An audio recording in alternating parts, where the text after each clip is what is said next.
from near Woodstock to West Chicago to near Lakewood Shores, moving east at 55 miles per hour.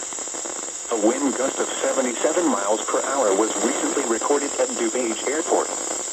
Expected hazards include 70 miles per hour wind gusts. Severe weather has been confirmed by train spotters. The following impacts are expected. Expect considerable tree damage.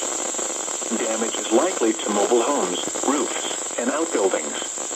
Locations impacted include Chicago, Aurora, Joliet, Naperville, Elgin, Waukegan, Cicero, Hammond, Arlington Heights, Evanston, Schaumburg, Bolingbrook, Palatine, Skokie, Des Plaines, Orland Park, Tinley Park, Oak Lawn, Berwyn, and Mountain Prospect.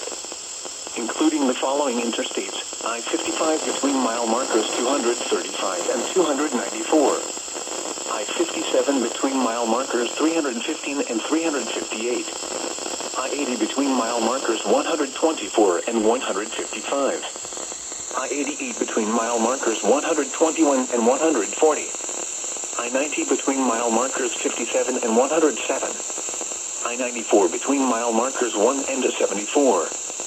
I-290 between mile markers 1 and 29. I-294 between mile markers 1 and 74. I-355 between mile markers 1 and 30. Indiana I-90 between mile markers 1 and 2. For your protection, move to an interior room on the lowest floor of a building. Repeating, a severe thunderstorm warning remains in effect until 12:45 p.m. Central Daylight Time for the following county: Kankakee, Illinois. And now a look